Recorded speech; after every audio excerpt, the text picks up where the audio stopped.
The Dublin Federal Prison Camp for Women, located in Pleasanton, California, is frequently profiled in the news as one of the premier federal prisons for women serving time. Another federal prison where women serve time is in Alderson, West Virginia, and our website has various articles or videos about people who have been inside of the Alderson Federal Prison. If you want to get information to help your journey through prison, whether you're a woman or a man, make sure that you subscribe to Prison Professors on our YouTube channel or visit our website at prisonprofessors.com. We strive to provide as much information as we possibly can to help people who are going into the system so they can have a productive experience or the most productive experience as possible.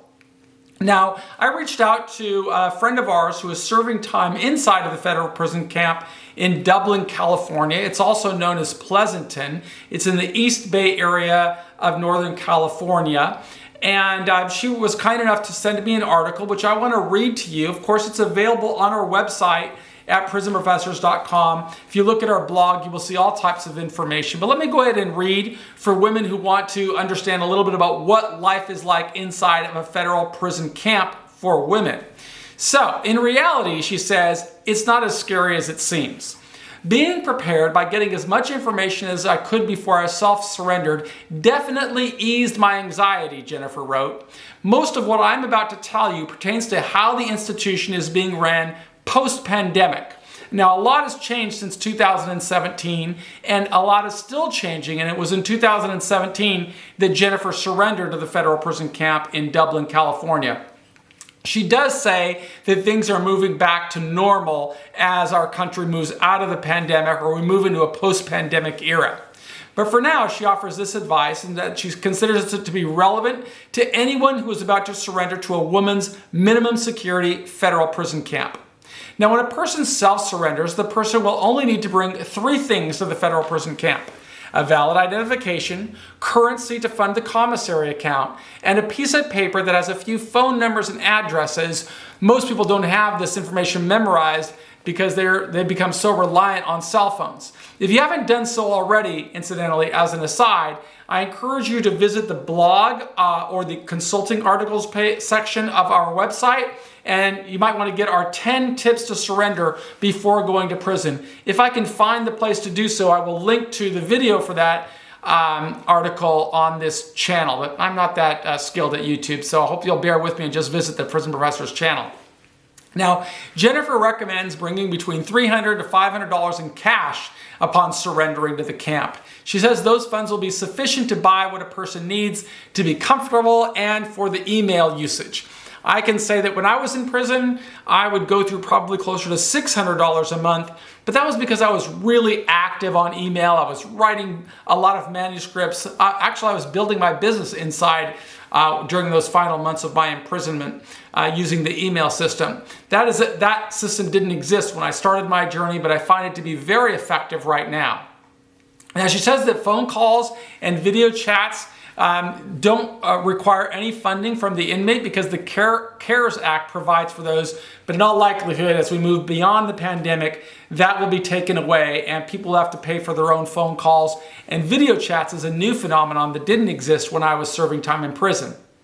But she says that staff members will mail home the clothes and shoes that a person wears into the federal prison camp after she processes inside to the prison. Now, if you'd like to know how the federal prison camp is structured, that's what she covers next. The camp is one building. Every department is under the same roof. There are only 2 housing units. Each of the housing units holds about 100 women. One of the units has been transformed into a quarantine unit.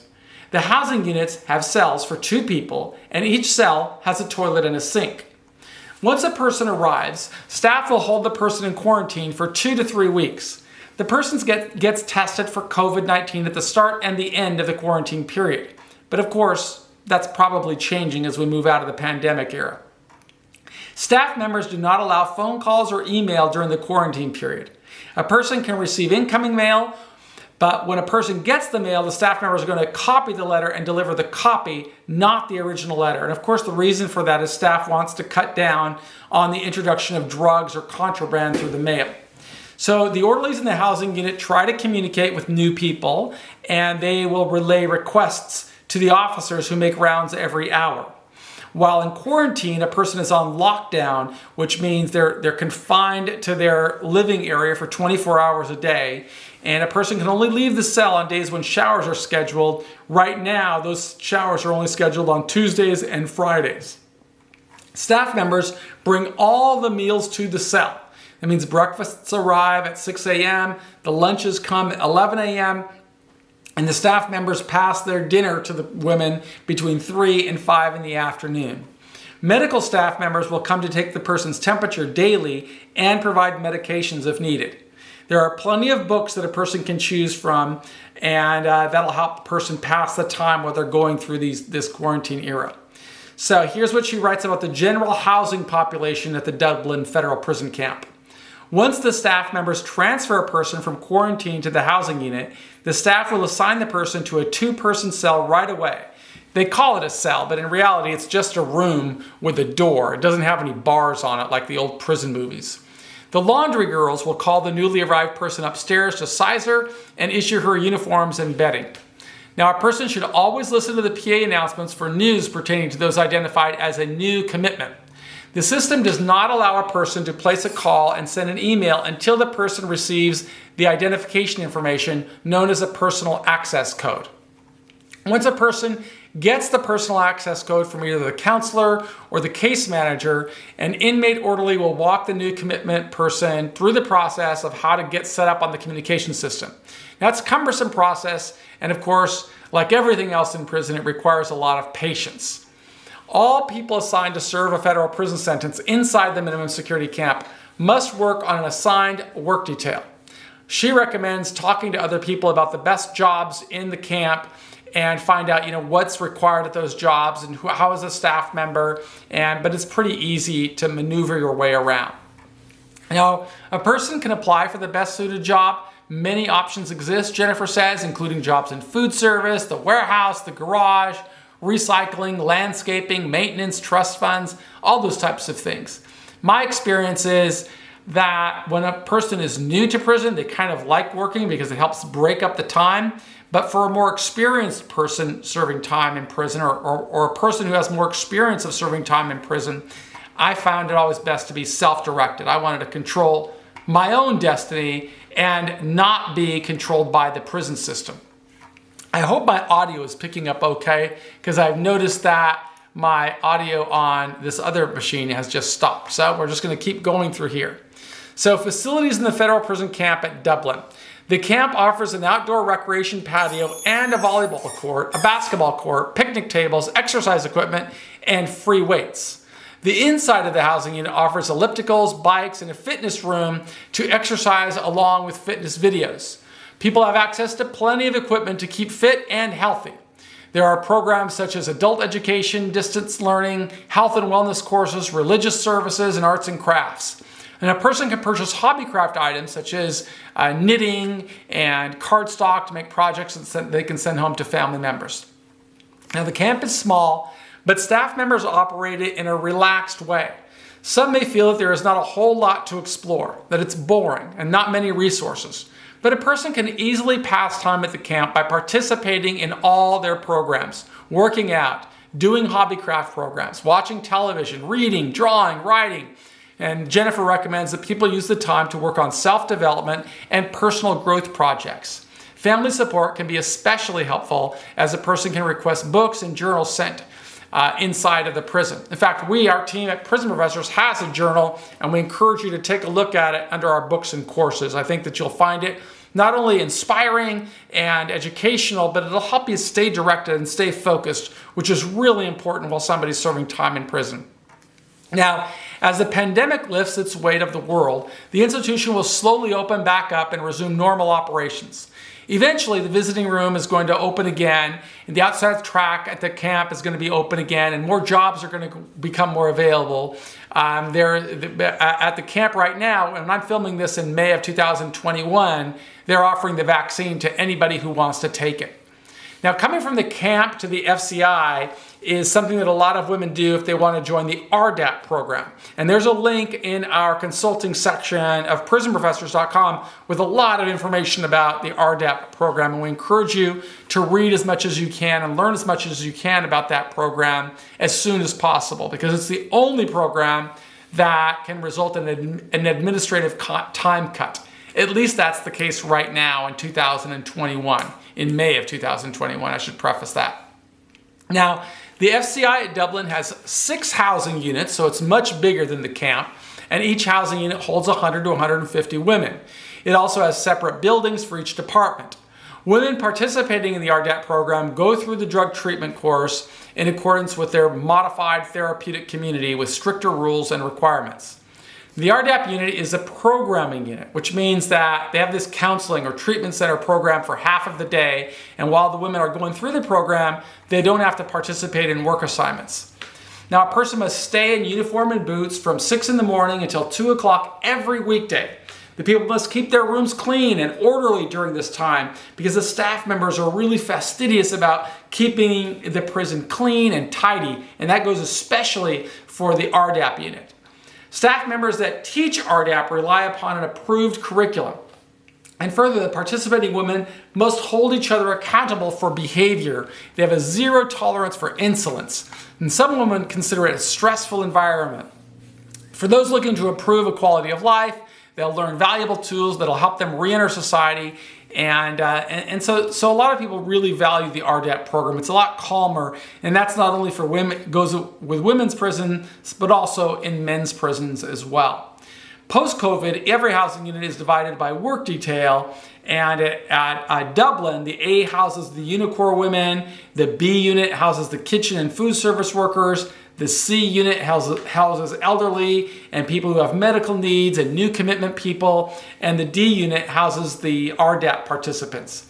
The E unit is for maintenance and F unit is for landscaping. So, it's just kind of how the prisons are managed. She goes on to talk about movement in the federal women's prison camp. Currently, staff members only allow the women in 2 housing units to cohort, which means to walk around. But even when they're walking around, staff members must escort the women to work details and follow a monitored movement schedule. The staff allow women from certain units to visit other parts of the facility in accordance with a specified schedule. Every unit is allowed to go to recreation and or chapel twice a week, and staff members also limit access to educational programs. As of May 2021, the staff members to authorize classes such as baking, cake decorating, serving safe food handling, a lot of food manager certifications, distance learning, college programs, and then there are types of more labor-intensive programs like maintenance and welding and HVAC and electrical and plumbing. But a woman can find all the standard information by going online to the BOP website.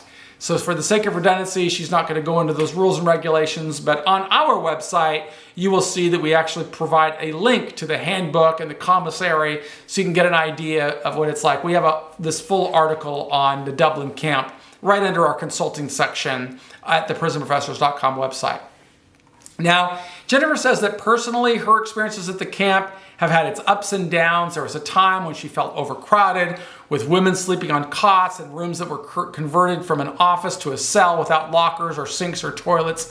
And there was a time when they had a mouse infestation. That must have been really jumpy with women, as it would be with anybody else, I guess. There were plenty of times when the water heater went out and they'd have to take cold showers. She says that in the RDAP unit right now, the boiler has been out for quite a while and there is no hot water.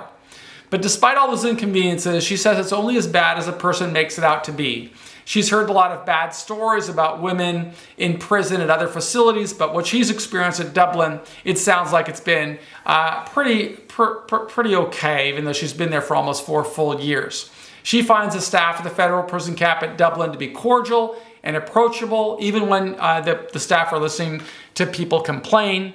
But like anywhere else, she will see some people are moody and rude. But for the most part, she says, staff members are rather friendly and they'll look at you in the eye and treat you with dignity and respect. And of course, they expect the same from people serving time.